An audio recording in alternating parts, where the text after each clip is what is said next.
Looking to build a web developer portfolio but not sure where to start?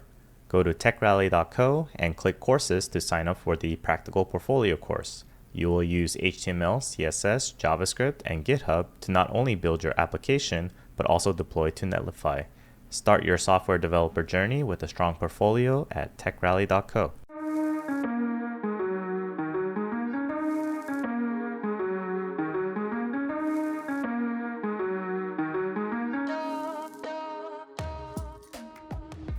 Welcome to Outside the Code, a show about the stories behind the professionals in the tech industry. I'm Alex from TechRally, and on the show today we talk to James Quick, a developer advocate who has a passion for teaching developers through content.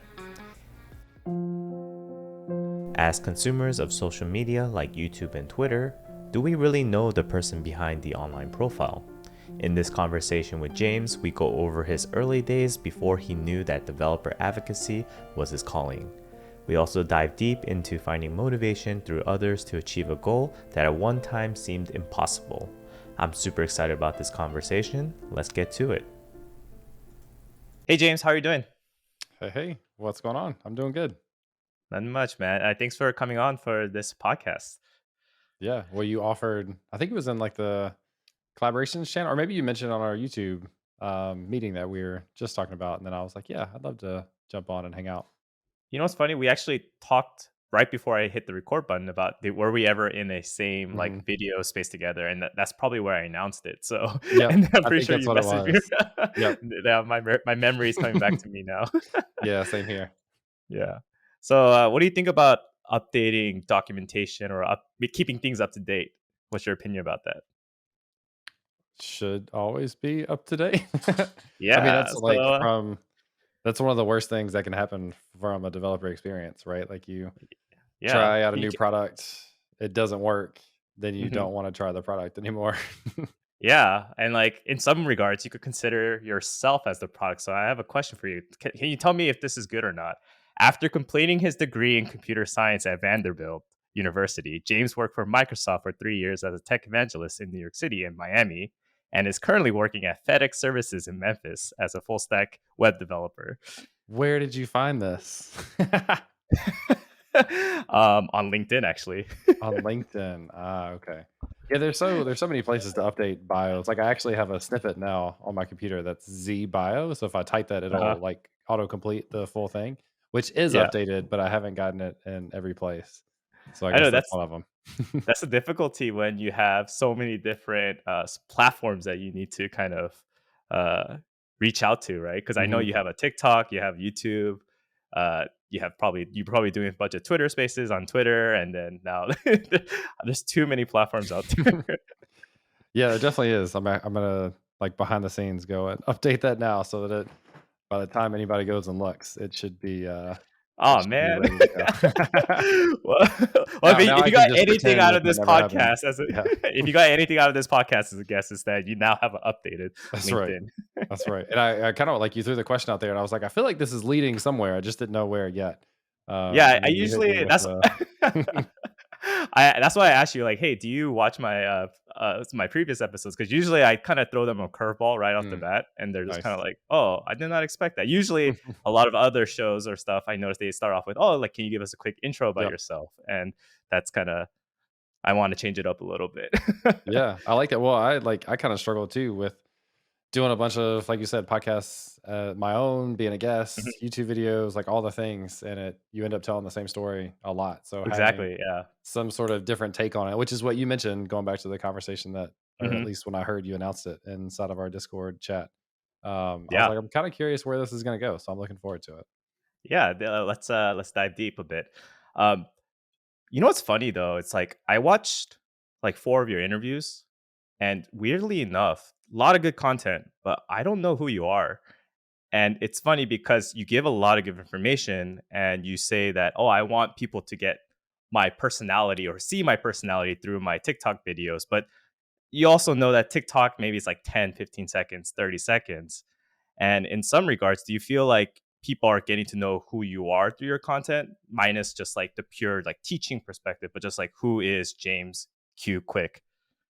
Yeah, I think the ideal scenario is actually like hanging out with people in real life. Mm, Like that's the actual. I wish I had more of that. Obviously, COVID has made that more difficult. We're opening up more to doing like in person stuff. So I've actually got several conferences that I'll be going to, and that's going to be a blast.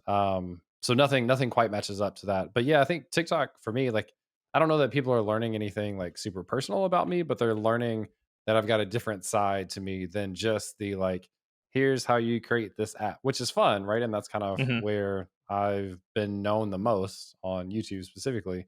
But now I get to like poke fun at different things and also use it as kind of like an inspirational thing or a motivational thing. mhm, So you poke fun at like bad managers, bad employers, bad cultures, that kind of stuff. And it's funny and it's entertaining. So that's part of it. But it's also like realization that things don't have to be that way. Like if you're in a shitty situation, I'm assuming I can curse on here. If you're if you're in a shitty situation, then like what can you do to start to work to fix that? What do you need to find a new job? Do you need to start looking? Do you need to build extra skills so that you can go find a new job or a new company, a new boss, whatever it is? mhm. So yeah, I think it's got multiple benefits, and at the end of the day, I think for me, it's kind of fun. It's entertainment, and it does give a little bit of a different perspective of me that people probably don't see as much in just the regular YouTube tutorial. I definitely follow you on TikTok, and I'm pretty sure you follow me too. And Mhm. I resonate exactly how you feel because my YouTube is a little bit more tutorial centric, and now these days I'm doing these podcasts, so it's a little bit you get to see my personality, how I get to grill my the people Mhm. I'm interviewing and whatnot. So it's really fun in that regards. But just to rewind back and just to get to know you a little bit better, I know you went to Vanderbilt and you kind of grew up in Tennessee. What was it like just growing up in that area? So I am grew up in Memphis. Actually, still live in Memphis now, which is like Mhm, very inner city. mhm, Like not. I don't know the best way to describe that. Like very urban, I guess. I don't know. So like interestingly, the school system here is like really, really bad across the board. So I went to public school, like the one I would say like the one public school that kind of stands out in the city.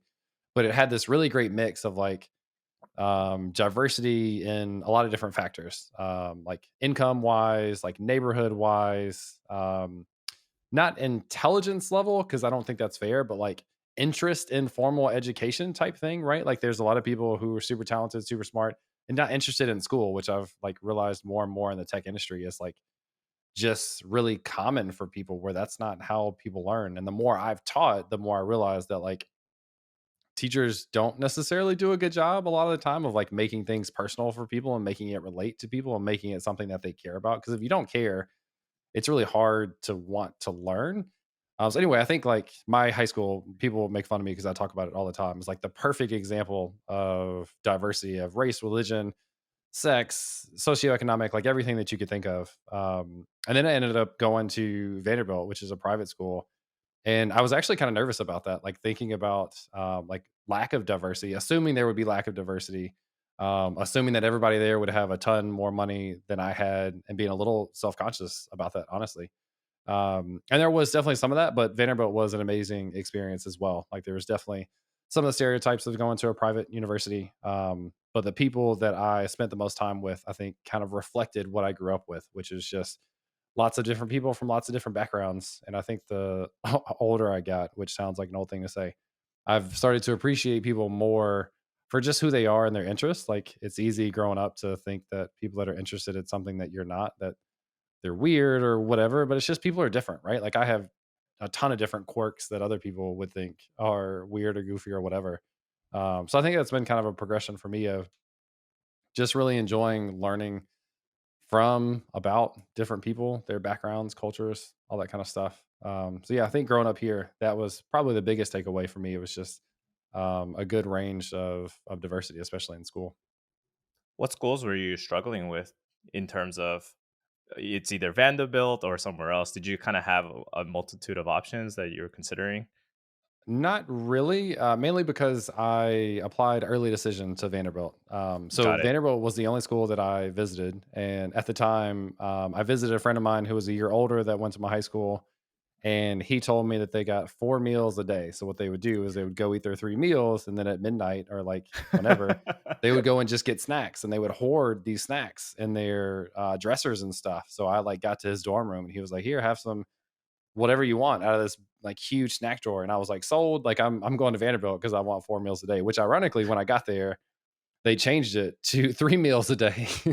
So I was, like, super disappointed to not have 4th meal is what they called it. Well, I mean, I guess you avoided the freshman 15, like they say. So, I guess I probably still would have preferred to have the snacks, but I would say it worked out eventually, yeah.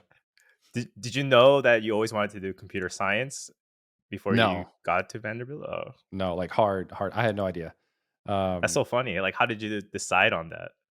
completely random. So I was trying to Really? take computer science my senior year of high school, Got it. and a little bit about fun fact about me, I was a 4-year orchestra student, played the violin. Oh, me too. Me too. Oh, nice, sweet. See, these are the things that don't often come out in conversations. I haven't played since, by the way. So if you, I don't, if Me you too. don't, okay, good. I don't want to That's do like a great. comparison thing. No, this is exactly the same path we're Yeah, going. nice. So I really enjoyed that. And going into senior year, I wanted to take AP Comp Sci, but it was at the same time, and I wasn't going to give up my 4th year of orchestra in high school. So I did that instead. And the only reason I was going to take it was just because a few of my friends were like, I still didn't know anything about it. And then I got into Vanderbilt to the engineering school specifically, and then they sent me email that said, What are you going to study? Like, what's your major?" I was like, "I don't have any clue, to be honest. Like, I don't want to do like I don't want to be a doctor. I don't want to be like biomed, and I don't like biology and chemistry." And so I literally just like computer science. Okay, like we'll just run with that. And obviously, it's worked out really Yeah, well that's since awesome. because I love it. But I literally had no idea what it was at the time. That's crazy, actually. I mean, I did mechanical engineering. I didn't know what I wanted to do with it either, in a sense. I just knew that I like physics, but Hmm. from what I could tell, being in a lab or whatever as a physics major probably won't get me a job. Maybe. So that's what Hmm. I was thinking in my head. So maybe if I add the word engineering in the end, there might be some job opportunities there. So that's kind of what I was thinking when I joined. But did At you least know that? Oh, sorry. Go ahead. Well, at least you had some sort of, like, foresight into job like, I that was never like, CS 101 the first day, like, they showed some stats of, like, "This is a good place to be for jobs," and I'm like, "I've never considered that before," and, like, I just literally had no idea, so I'm thankful that it worked out the way it did. But speaking of jobs, I mean, I'm assuming based on your third or fourth year, you're kind of considering like what is out there, right?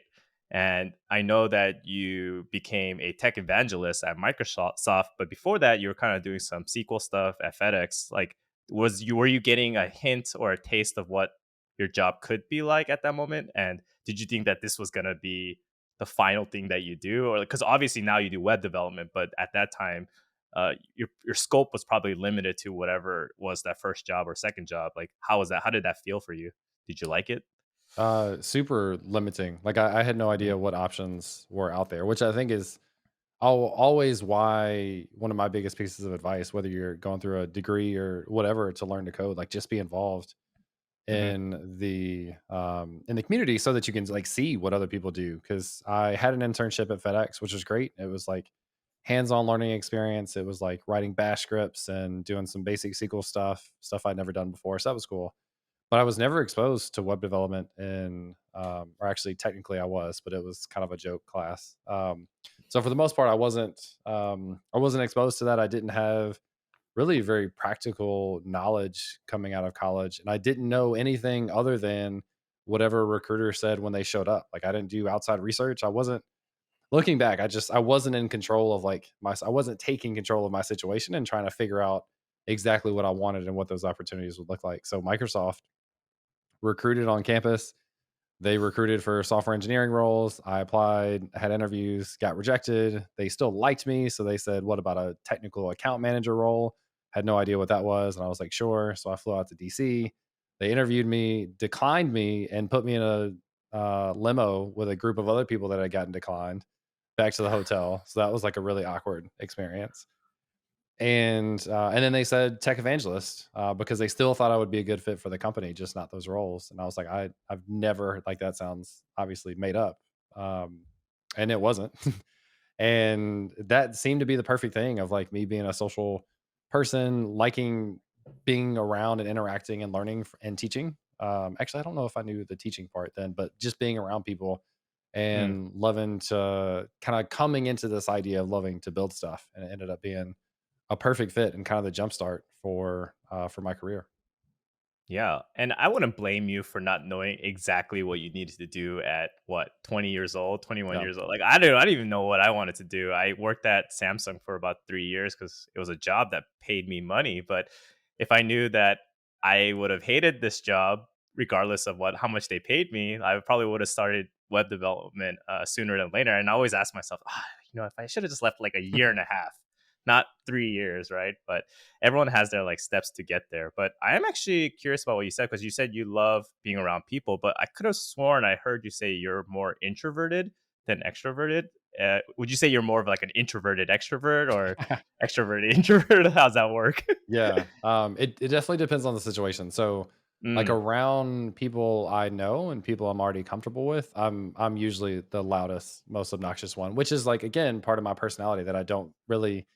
It's hard to portray that in a YouTube video or a TikTok, so most people wouldn't know that. But I'm not super into hanging out with people that I don't know yet. Like being at a conference and not knowing someone is mm, really tough for me because I can be super social and like go up and introduce myself and start a conversation, but I just really hate small talk. And I at this point in my life, I just really want to hang around people that I know I want to hang around with, which is like sometimes not such a good thing because I'm not as open to meeting new people as I should be. So right. I can definitely be quiet in certain instances, but in general, with people that I know, even if it's just for a short time, but I've connected with, I can definitely be one of the loudest people in a group. I think with this YouTube community that we have, it really opens the door for you to be able to do that because at before we had our little group Discord kind of thing, it was just hard to be like, oh yeah, this is a tech YouTuber who's in the same field Mhm. as me, but you just kind of know them by their YouTube channel, right? But now that we kind of have these uh, accountability meetings and stuff like that, I really think I get a good personality of who other people are, and that's really been helpful for me. But July of 2013 is when you start your tech evangelist job. Like, did Microsoft just have some kind of like magic 8 ball or some kind of I could see the future kind of thing of what developer advocacy would be in 2022? Like, were you already a developer advocate at 2013 in some regards? Yeah, that's basically what it was. I mean, we've kind of moved. I think evangelist is just such a weird title, and it has such like religious connotations that Yeah. like it's an interesting conversation starter because you say your title and they're like, that what? So like there's that interesting aspect of it, but I don't think it represented what we did slash what advocates do now. And so you started to see like Google and Amazon start to call them developer advocates. Now all those types of roles at Microsoft are developer advocate. And that's what I see going forward. So yeah, I would say Microsoft had a pretty early version of evangelism that then has kind of evolved into what we think of as developer marketing, developer relations, developer advocates, whichever one of those Mhm. categories you want to throw it in. Yeah, I think that from that point of view, it's kind of crazy how they already thought about that so early on. And obviously, I wonder, do they still call it tech evangelist or is it developer advocate for them as well? Yeah, so that whole organization that I was in has been disbanded like not Mm, too long after I left. So maybe I can take like they just couldn't continue on without me. I don't know, but similar positions that they have now are developer advocates.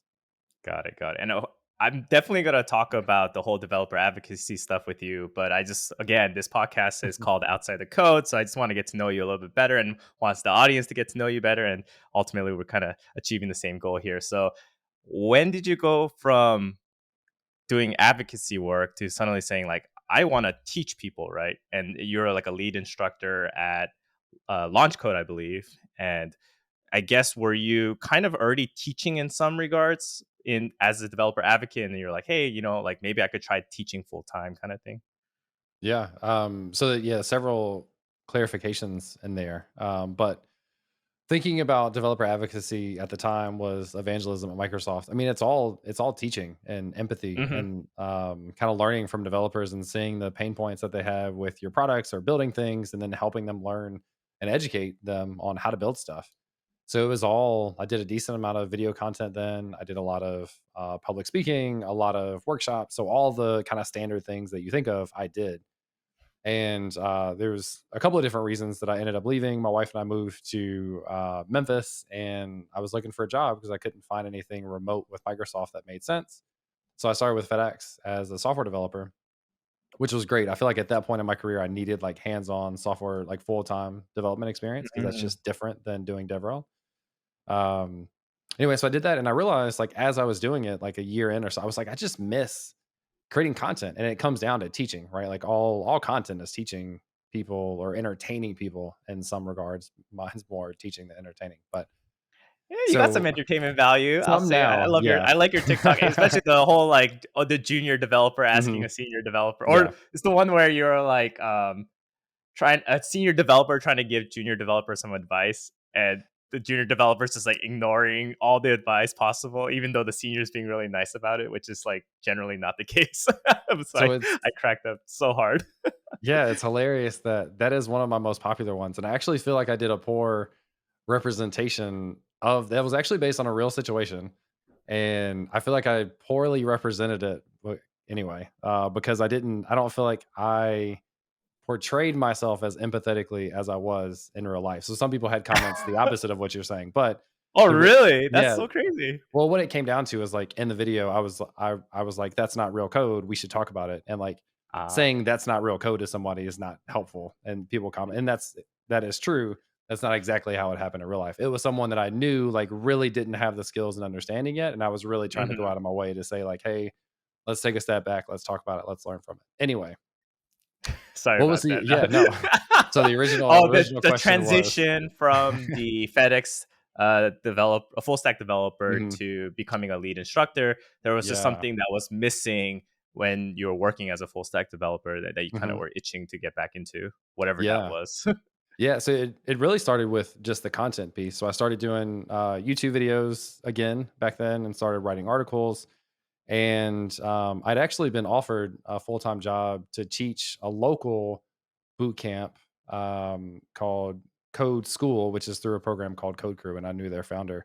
And I wasn't ready to like make that change yet, but the launch code thing was actually it was outside of working full time at FedEx, so those two things overlap. So launch code is a program that is at nights twice a week for like 6 months, and it's really amazing because it's free and it's after hours. So adults and people with family and people with jobs could still work their regular jobs, attend a boot camp for free, and then change careers in 6 months to a year. So it was like one of the coolest things to be a part of. But that came from them reaching out, having seen content. Like I always talk about how amazing content creation can be for you and your career and the opportunities that come from it. But yeah, they reached out, and I kind of debated about it just from a time commitment standpoint, because I'm kind of not selfish with my time. I'm just not quick to commit it on a consistent basis because it's a tough thing to do. How Um, ironic. yeah, Your well, last so name. yeah, that too. Yeah, yeah. There's plenty of quick jokes in there. Um, Sorry, go ahead.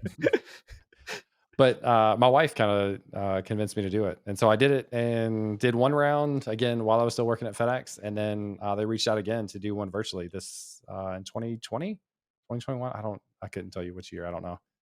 Mhm. During COVID, I guess it was 21, and, did a remote one for a group in Northwest Arkansas, and have had, like, similar impact there again of people going 6 months to a year, completely transitioning careers, more money, better culture, better benefits, all the things that we kind of talk and preach about. Yeah, for me, I feel that I do pretty good with one-on-one coaching. But once I start involving a group, it starts getting a little difficult because everyone's at a different level Mhm. generally, and other people have different ways of learning. How did you cope with that, especially as like a lead instructor? That must have felt a little bit more pressure to just accommodate for so many students and all that. Yeah, I think the thing that's number one in terms of importance for me is helping people feel comfortable asking questions, because that's the Mhm. number one thing that I think people that aren't successful in a boot camp or something trying to make some sort of transition is you feel too uncomfortable to ask questions and then you fall behind and then you feel bad because you fall behind and then you fall behind more and you feel worse because you fell behind more.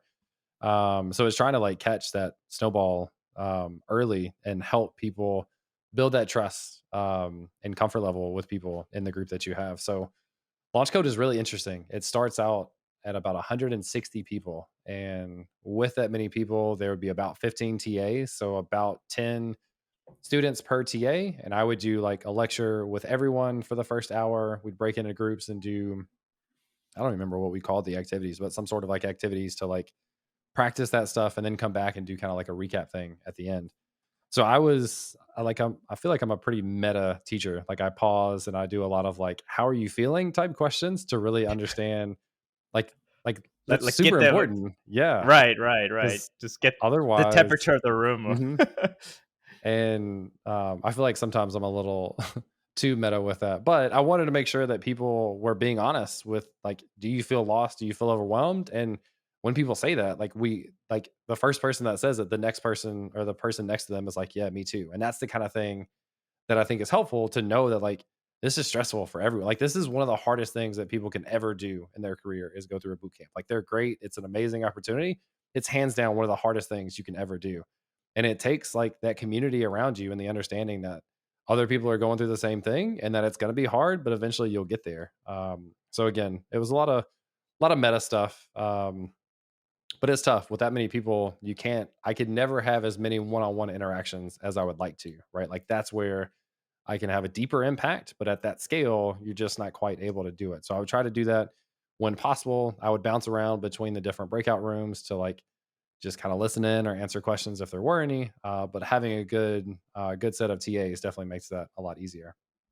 Yeah, right, right, right. And eventually, after kind of going through the instruction route and then at FedEx full stack developer, maybe you just weren't getting still what you were looking for, right? And maybe that's kind of why now I kind of want to introduce the auth zero path in your career. And you were there for about almost like 2 years. Mhm. And when you were jumping into that developer advocate position, like what were your expectations at auth zero? I think the biggest thing for me is like I enjoyed my job at FedEx, but like you said, I was missing something. Like I was spending all of these extra hours outside of work creating content and paying for myself to go to conferences and teaching a boot camp and stuff. And it's just like, why don't I just get paid to do that again? Because like I'm already doing it and I want to be active in these communities. I want to be more active on Twitter. I want to be at more conferences and meetups and stuff. Why don't I just get paid to do exactly the thing that I want to do? And so that like I do a lot of like motivational type sessions when I get started talking about this stuff. Like if there's something you feel like you're missing, like just go figure out what it is and work towards it. It doesn't just change overnight, but go and like start to do research, start to look for opportunities. Who's in that job that you respect that you can reach out to and ask for advice and all that kind of stuff. So my expectations was just join a cool modern tech company, create content, teach people, speak at conferences, and do the thing that I was already doing, but for a company and get paid really well to do it. I think that's what I struggle with a lot these days, especially as a content creator, or I don't even know what you call it, instructor in some regards, because I do like front end interview prep style videos on my channel. But it's always that struggle of being a software engineer and at the same time doing like content creation, but trying to like do that as a job, like dev advocacy. Do I really want to go full time into dev advocacy, or like is there some part of me that actually kind of just enjoys being a software developer, or do I find like content creation fun because it's like a separation, right? Of like this is my work time, and then in my fun time, I get to do like this Mhm, fun stuff of interviewing people like you, or like joining Twitter Spaces is like. But if I start meshing those things together, and I think you mentioned it in an interview, like with at a like logs rocket or something like that, like where it's like you kind of have a hard time differentiating like what is work and what is it for me kind of thing. And that's what I'm kind of always afraid of like will I just blend my life, like will my whole life be a full-time job at that point? But Can you give me some advice on what I should like? Maybe I'm overthinking this a little bit. I don't know. I think it's all about the boundaries that you set. Like my expectation for any company that I would join is I have complete ownership over the stuff that I do in my personal time. No one's going to tell me what to put on my YouTube channel. No one's going to tell me to take down something from my YouTube channel. I have complete ownership over that, and that's something I just can't sacrifice on. After that, they're like, yes, it sometimes can be hard to distinguish, but the good thing is like you don't really have to a lot. Like think about me doing potentially like what seems like personal stuff on company time. um, if I'm doing stuff that is raising my credibility and awareness in the community, that's also beneficial for the company, right? Like I'm not this person, but if I was the most well-known developer in the world, the company, whatever company I work at, is going to benefit from that, right? Like the more people who know me, the more people who engage with me, the more people that trust that I provide value and like genuinely engage with people in the community, the better off my personal brand is, which is then better off for the company. So there's not like it can be hard to distinguish if you like really get down to it sometimes, but the good thing is it doesn't matter. Like as long as I have that first boundary of like I own my personal content, it doesn't mean there's not overlap. It just means that's the thing that I have complete control over. And then there is overlap because if I get better at creating a video from something I do at work, I'm going to be better at creating videos on my personal channel. If I get better at creating videos on my personal channel, that's going to make me a better video creator for my job. So yeah, I think you would just kind of have to think about like what are the boundaries that you want to set for yourself and make sure in interviews and conversations with whoever that those things are clear, they make sense on both sides, and then just kind of run with it. I think for someone that's interested, unless you know you specifically want to do full-time development, which like I would never sacrifice that experience in my career for anything because I needed it. But unless you know 100% that's what you want to do and not do content creation full time, it seems like a win-win to me to be like a developer advocate full time because you get a mix of technical, you get to create content, you get to be out there and build your own brand while also building the brand of something else. So it's definitely been a good mix for me. Seems like you found like a good win-win situation, like you described, like get paid, but at the Yeah. same time, you get to improve your other skill sets outside of coding, whether it's marketing or video editing, all of that stuff, and you're kind of able to leverage that single skill set into your brand and your company's brand. So you get the best of both, which is pretty awesome. When you joined in aught zero, like, did you only have a YouTube channel at the time? Did you have other social platforms? I know you got banned from Instagram, but are you still banned from Instagram? And I my original account, I yes, probably. Which there's no story to this, by the way. Like I just woke up one day and didn't have access to Instagram. So it's not that yeah. I have any like hidden secret past that I haven't shared with people. Anyway. So I've recreated Instagram. I have it. I'm not super active on it just because I spend so much time elsewhere.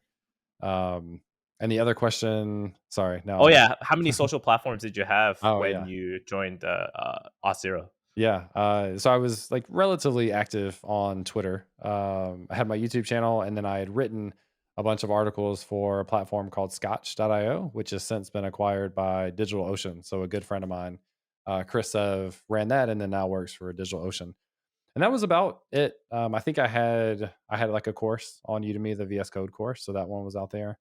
But it was mainly the YouTube channel that I talked about in terms of like content creation and thinking about like getting into DevRel, like on like resumes are just words on a piece of paper, but if you go and see that I've got 100 videos on technical topics, I know how to create content, I know how to teach people, I know how to learn new stuff, right? So that's like the ultimate proof for something in DevRel is like just like if you want to know, go and look at all these videos and judge for yourself.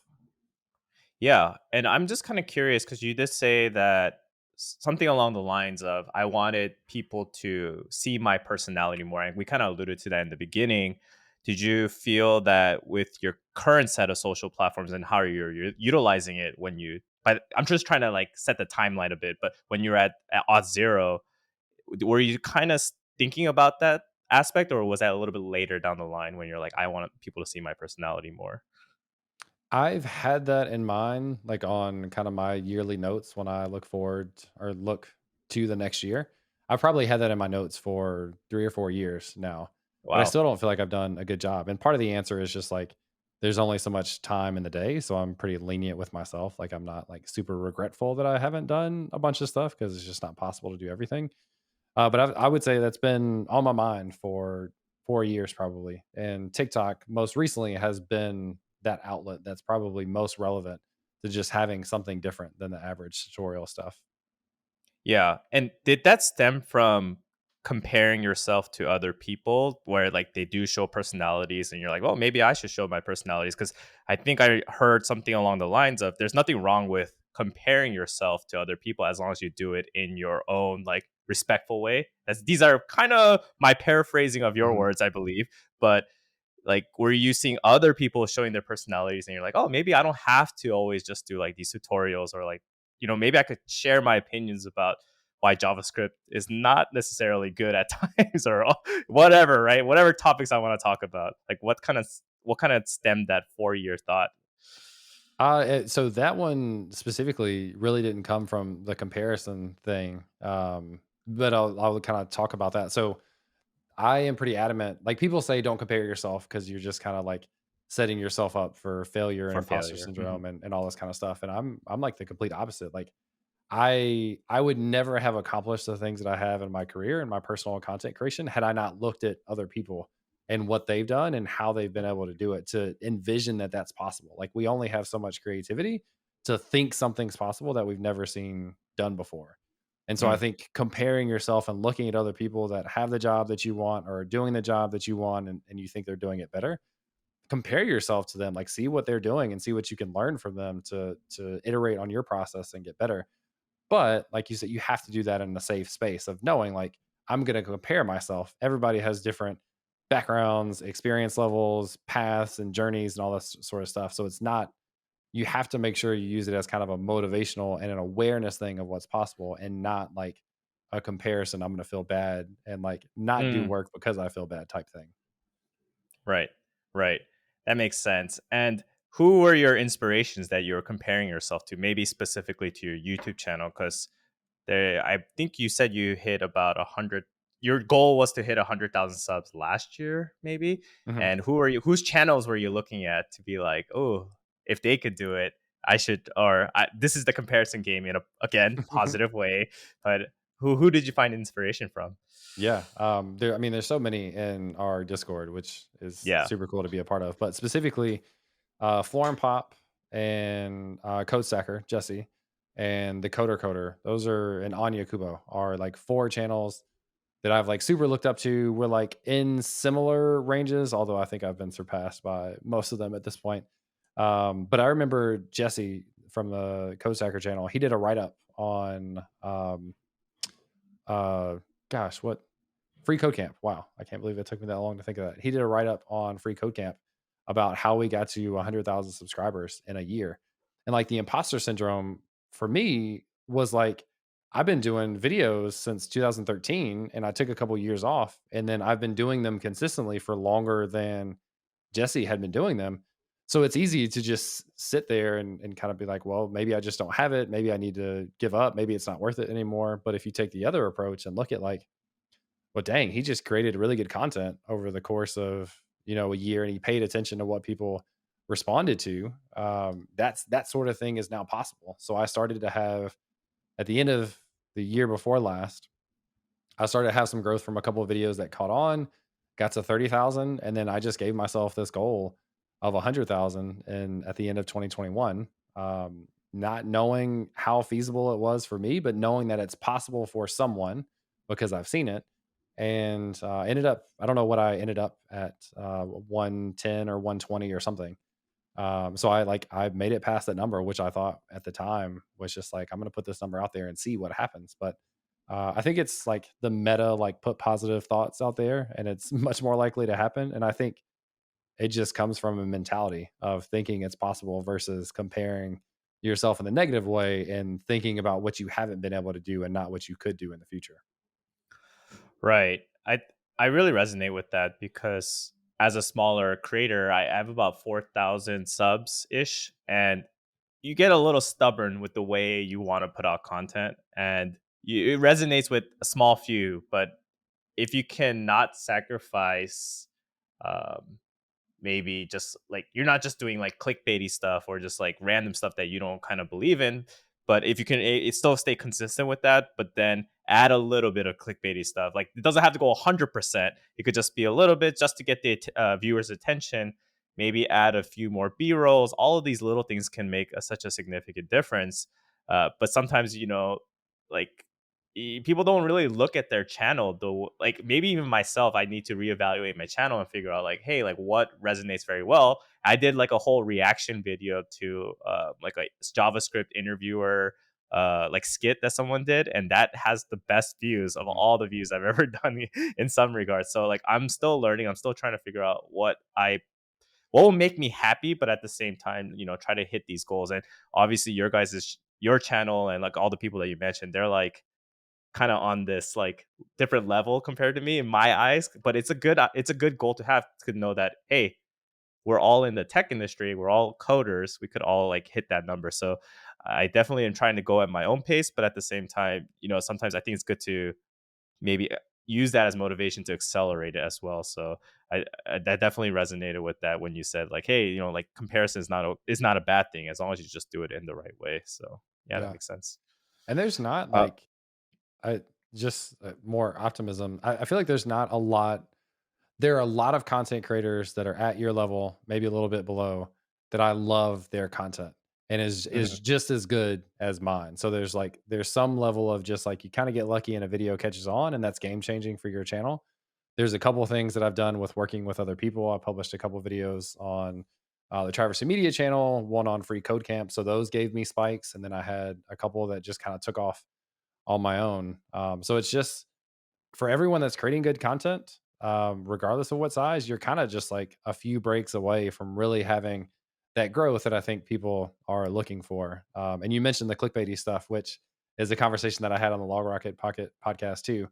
Um, there's this balance of like making sure you provide good value and genuine content, mm, but, like, you have to give people a reason to watch it too. So you have to, like, make those thumbnails and titles enticing enough so people see them, they're like, "Okay, there's some urgency here. This is something I feel like I need to watch and or read or listen to or whatever it is."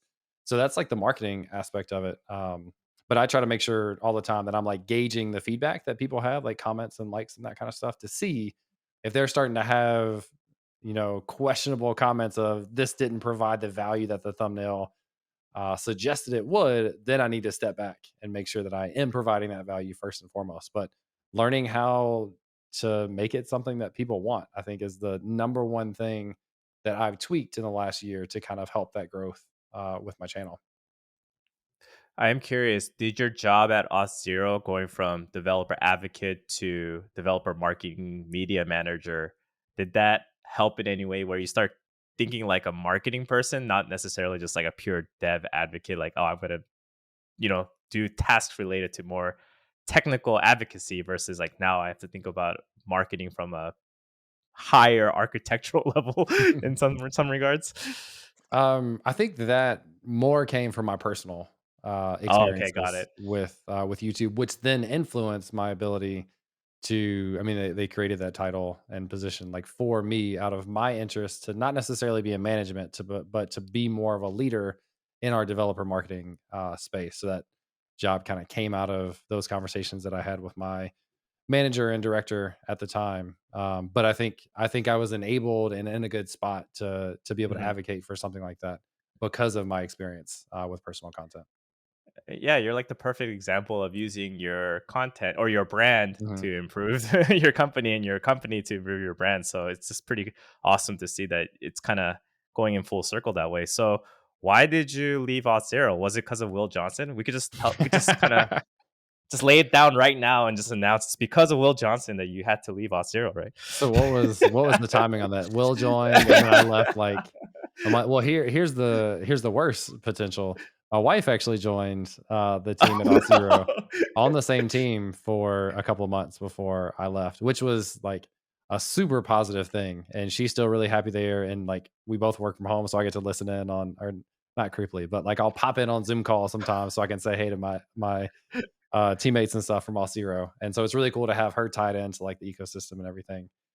That's Um, awesome. yeah, no, I was super happy. I was a big advocate for getting Will to join at All Zero, so I was super happy that that worked out. The one thing that didn't work out though is I've forgotten about this until now, and it upsets me. Is I left like 30 days too early to get the referral bonus for Will. So I forget how much it was, but like I would have gotten a referral bonus had I stuck around like 30 more days or whatever. But Wait, I, can I ask another question? Did yeah. you refer your wife as well? So she is right now a contractor. Okay. And but will be full time. I don't know if that's public knowledge, but Oh, I'll put it out there anyway. Should be full time soon. But she was a contractor, so there ah, wasn't a referral I was gonna bonus for I that. was gonna Yeah. say you missed out on 2 referral I bonuses, know. possibly not Yeah. just 1. Yeah. Does Yeah. retroactively update or something? I know. What could have been. What could have been? Yeah. But I think I was looking for something smaller, really. I Mm, heard a lot of people at All Zero talk about kind of like the good old days, the younger days when marketing was a team of 10 people as a whole versus 100 or whatever the number is at that point. And then they had gotten acquired by Okta, which is just a little bit different, right? Like you're joining now, like it's a much bigger company than what it was when I started. And I wanted to be a part of kind of building something more from scratch. And so opportunity came up at Planet Scale, much younger company. I think it was around 80 when I joined, and we've hired a few people since then. And it's also another learning experience for me. Of I didn't know anything about authentication authorization before getting to Auth0. So that's a skill set that I have been able to build or was able to build over the course of a couple of years. And now databases, like I've done very basic stuff in the past, but more or less had no database knowledge coming into this role. And now I know a lot more, and I'm continuing to learn more and more about how databases work. So I feel like it's kind of a good like culture and younger company type thing for me, and also just kind of rounding out my technical skills and knowledge experience being there. would you say you more prefer to be in these smaller teams? Like you're kinda talking about going from Auth0 where they were kinda growing, they got bought out, and now they've been growing, and you kinda wanted to start from ground floor a little bit here, but like all successful companies, they're eventually gonna grow, right? Like, is it for in your eyes? Is it as long as I start from the ground up and see it grow, it'll be fine. But maybe if I join mid or later and it grows even more, like I'm not too sure about that. Like, what's your opinion on like how you approach it, or is it just kind of like a gut feeling? Yeah, I think I would go even smaller in the future. Mm, I coming from FedEx and Microsoft, right? Like these are multi hundred yeah. thousand company, 100,000 people companies, so that's like a totally different ball game. But it's really wild to be at an offsite and just like hang out with the CEO. Like Sam is super cool. We were in our offsite in New Hmm. Orleans last week. See him, he's just a regular person like everybody else, right? And so are all the different leaders in the company. And that's the kind of stuff that I want to be a part of early on, and whenever the next job is, or full-time content creation, like who knows, but whatever the next job would be, if it was joining another company, it would be probably even smaller than Planet Scale is now, just to be a part of that like initial growth, knowing the people across the board at the company that you work at, having access to leadership and them just kind of being regular people that you can talk to and have a conversation with. And then being able to make like tangible impact. Not that you can't in Mm, other places, but it's just easier to see your contributions when you're so small and you're trying to build stuff out. right. And at your current position as a staff developer advocate, like my understanding of advocacy is so like kind of, I have no idea how leveling works as an advocate. So what would a staff advocate be doing that a senior advocate wouldn't be doing, and what a mid-level wouldn't be doing, and then what a junior advocate wouldn't be doing? Like, yeah, how are there so many levels? Is it kind of similar to like software developer structure where you're thinking about like architecture versus, I don't know, like I guess it just gets more ambiguous as it goes higher. Is that it? Yeah, I think like developer advocacy is still a newer thing. So I think that's Mhm. probably something that there's not a great answer to across the board. But with any sort of progression in a career ladder, it's all about kind of like sphere of influence traditionally. Like as a entry level developer, for example, like you're really figuring stuff out for yourself. when you look at becoming like a senior developer, you're pretty comfortable with the stuff that you know and learning on your own. And now you're starting to like push that knowledge out a little bit to other people on your team. Maybe you're kind of working with people on a different team, but you're kind of learning and sharing, and that scope, that sphere of influence is growing. You go beyond that, and now you're really working across teams. And that was kind of the progression that I had at FedEx of moving into eventually architecture, of now like coordinating with different teams and going in between them. For developer advocacy, it's newer, so like that same idea is there. It's like your sphere of influence and impact and stuff. But at the same time, at such a young company like we are, there's really not that much division of who's doing what, because everybody has to be really involved. So it's kind of similar stuff. I think the title for me really just comes from experience. I mean, at this point in my career, I've done developer advocacy specifically like for a company 5 or 6 years. I've been creating content over the course of like 10 years, and I have a pretty good brand on my own. So I think the staff part here specifically just comes with experience. And Mhm. a lot of that would also be like mentorship to people who are joining the team that are either newer to some of the technologies, newer to content creation, newer to public speaking, like being a mentor in that sense, but also being able to collaborate across teams and being able to, something we've talked about internally, kind of run with ideas on your own, that kind of like independence of being able to take something from an idea and actually go and execute on it without Yeah. needing a ton of oversight or influence from other people. Right. And this kind of goes to the point of you saying that, getting an idea and then run with it and being able to build it. I've heard some mixed responses about people in developer advocacy. Like, do I need to be a software developer first to join developer advocacy? Can I just join developer advocacy right away without maybe a full-time software developer job prior? Like, what's your opinion on that? I know it could be somewhat controversial, but maybe you, as someone that has done this for 5 6 years and possibly could be hiring many junior to mid-level developers in the future, like what kind of tips would you give them? And like, do you recommend maybe like a year in after you could start looking into it? Like, what's the go-to way? I know there's no one solution, but yeah. Yeah, short answer, you do whatever works, right? Like Right. all of that is an option. The more detailed answer, I started my career off. My first job was a technical evangelist, basically a developer advocate. And that was game changing for my career, like learning the confidence to build communities, to be involved in communities, to give talks. Like at the age of 22, I was giving talks to developers that had been writing code as long as I'd been alive, right? It's a really weird thing, but it was also such a great learning experience, and the connections that I Right. made and the confidence that I built. And doing that was game changing for me going forward. But the thing I didn't have was that level of technical expertise to go a level deeper than what I was. And one of the traps that's easy to fall into happens with me and most developer advocates now too, is you do demos, right, for a talk or a video. And they're usually kind of beginner demos. So you kind of lack some of that deeper technical expertise. So the big thing that I do recommend at some point in your career, even if it's not the first thing you do, is have full-time software development experience. Like that was really critical for me, because now I can walk into a developer advocate position. I can say I know how to give talks, I know how to create videos, I know how to do content, I know how to lead a workshop, I know how to do that stuff. But I also have some technical chops, some technical experience that I can relate back to and communicate to further earn trust in the developer community. I would probably think that the route that makes the most sense, if I were to give a suggestion, is to start as a software developer and do that for several years.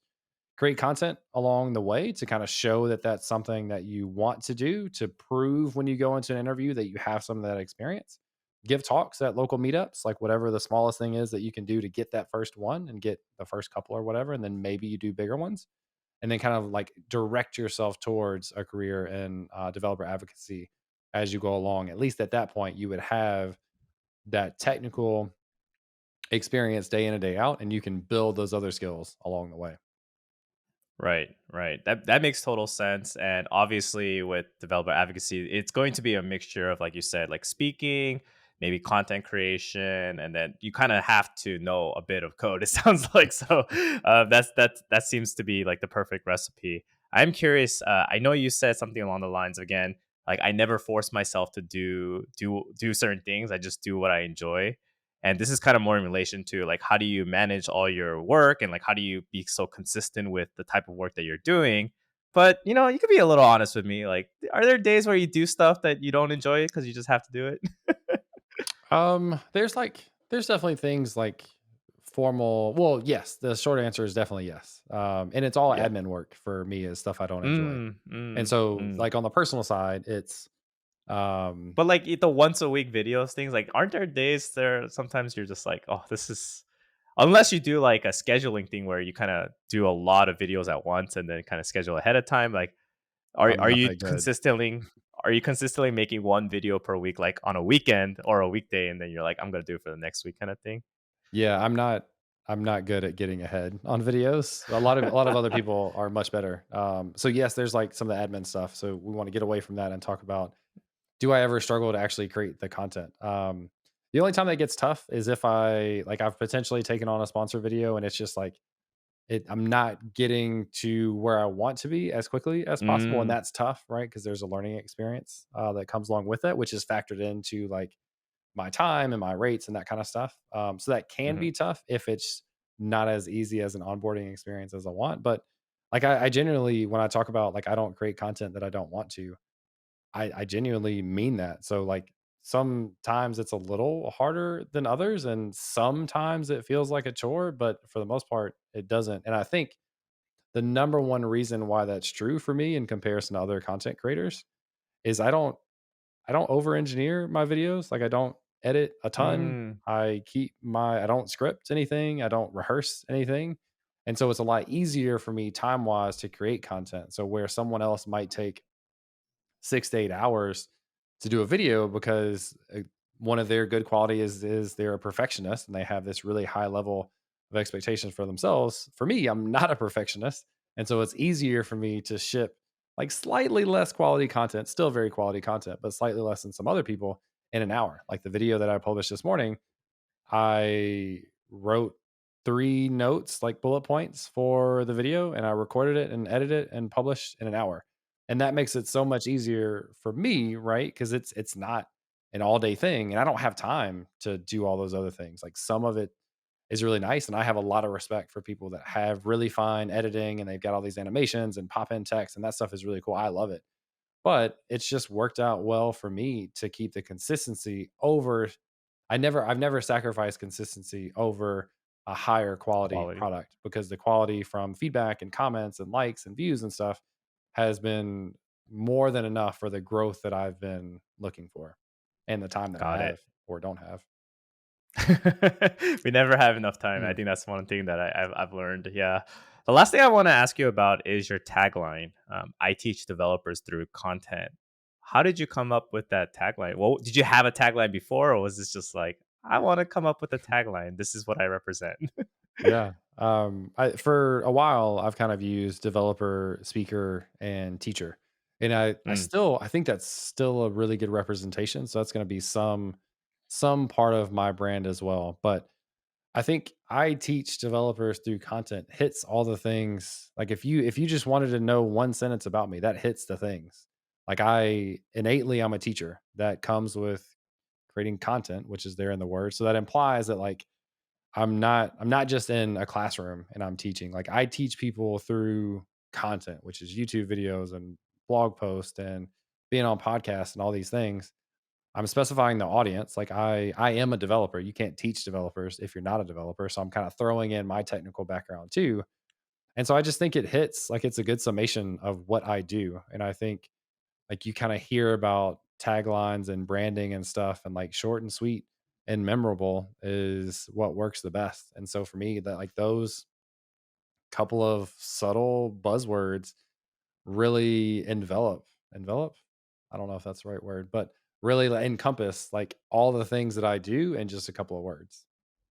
right. I mean, you do a lot of different things, but just being able to just simplify it in a single sentence that just resonates really hard to say, I teach developers through content.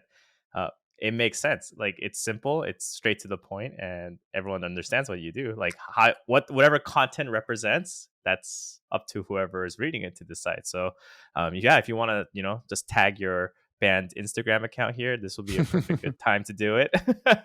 But on a serious note, James, before we close out, like, are there any social plugs or anything that you want to kind of share with us before we end this episode? Yeah.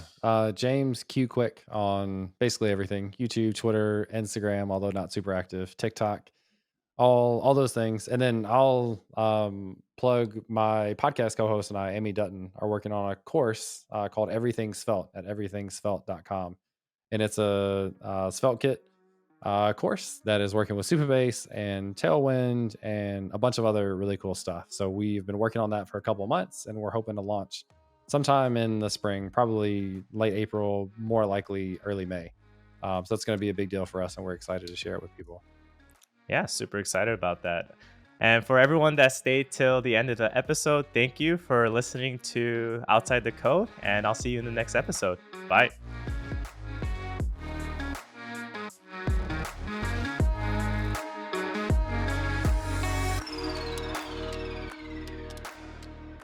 Thanks for listening. If you enjoyed this episode, please leave a comment to show support. This episode will be available on YouTube and various other podcast platforms. TechRally out.